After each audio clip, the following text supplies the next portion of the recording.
Hey guys, and welcome to another episode of Let's Max Warframe, where today we're going to be taking a look at our latest addition to the Prime arsenal, the Dual Camas Prime.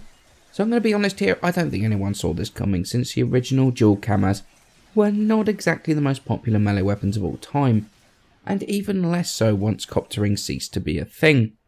As always, current drop locations can be found in the description below. So apart from possibly one of the weirdest naming conventions in Warframe, doesn't exactly sound natural, does it? How do the stats of the Dual Camas Prime stack up?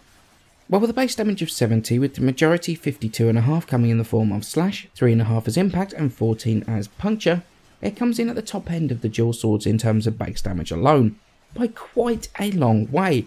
When you combine that fantastic base damage with a 15% critical chance and 200% multiplier, it actually becomes a very viable crit weapon, allowing for the use of Berserker to really increase its base speed.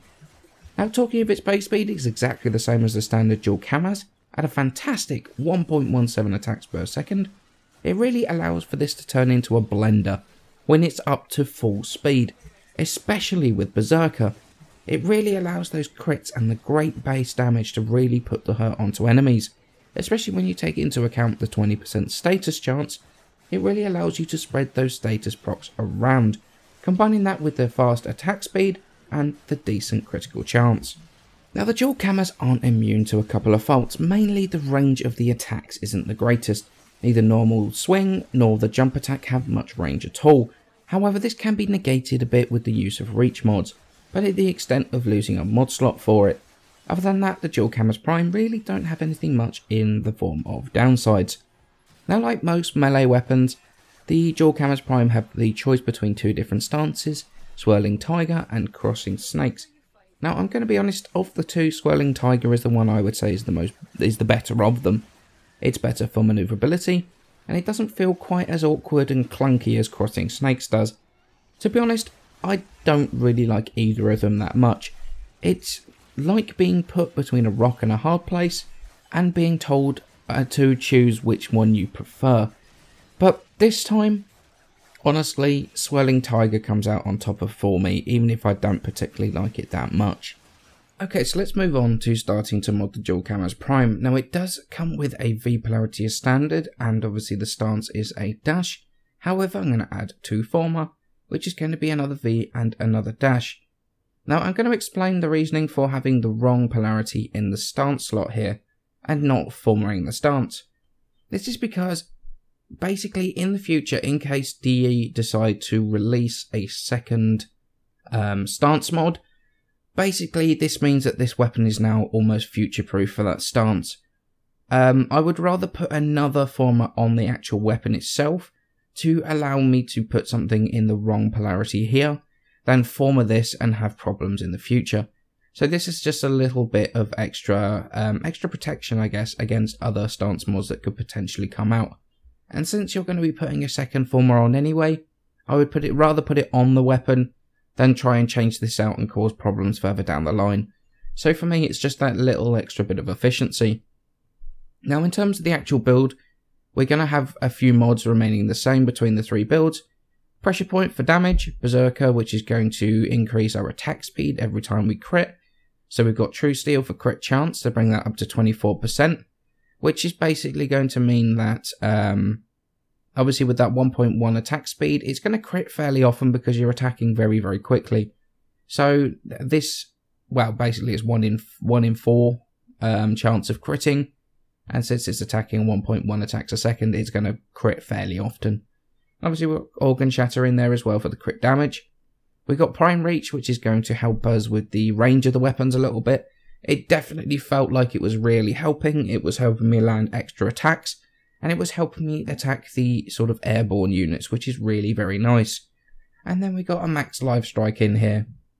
Now, because this isn't a full-on channeling build, I went with the Max Live Strike, which basically means I can channel once, get all my health back, and don't worry about channeling again. Now, in terms of the actual elemental, we're going to go with just straight elemental. We're not going to go with status. We're going Molten Impact and Shocking Touch for radiation against the really heavy Grineer. For the Corpus, I decided to go with Magnetic with Northwind and Shocking Touch. However, if you wanted to, you could just switch out and you could just go full toxin with it. It's definitely not a bad idea, and you get a little bit extra status as well. Either one really works. It's pretty much down to personal preference which one you prefer. Obviously, straight toxin is going to cut past those shields and attack straight at the health of the units of the corpus. So this is definitely not a bad option. And in terms of the void, Shocking Touch, Fever Strike for corrosive damage. And if you're running corrosive projection, you can switch out Shocking Touch with North Wind, and then you'll get the viral damage that you need for that. So do I feel the dual cameras prime are worth the time, effort and format to max? And the answer to that is absolutely yes, they are. They're easily one of the best melee weapons we've had for such a long time. They're incredibly balanced, there's no stats that are useless and not worth modding for. To be honest, there is choice in what you can do with these, way more than a lot of weapons. You could build for status if you wanted to. 20% of status is definitely moddable. You could mod for straight elemental if you feel the 15% crit isn't good enough. You could go the way I did and go for crit and full elemental if you feel that the faster fire rate means that you crit enough to keep Berserker running. There are so many options here. None of them are really better than the other, and are all viable depending on your playstyle. It's no secret that one of my all-time favourite melee weapons is the dual cameras. They're still my most used weapon in Warframe, purely because back in the days of coptering they gave reasonable damage and were quick enough for them to be good at coptering, meaning that for me they were the ideal middle ground between manoeuvrability and damage. The new dual cameras prime though, they take that to the next level with the fact that the movement is no longer tied to your melee. The dual cameras prime needed something different to make it stand out, and quite frankly, I think they did an absolutely fantastic job with them, making them so incredibly well-rounded, so customizable with the builds. It turns them into one of the top melee weapons in the game for me. Nobody saw the dual cameras prime coming. It's not a weapon many people use the standard version of, but they've hit back, reminding people of their existence. They look incredible, they are incredible fun to play with, and they are one of my favourite looking melee weapons. What's not like to like? Definitely worth the time, effort and the farm. As always guys, many thanks for watching and I shall see you in the next video.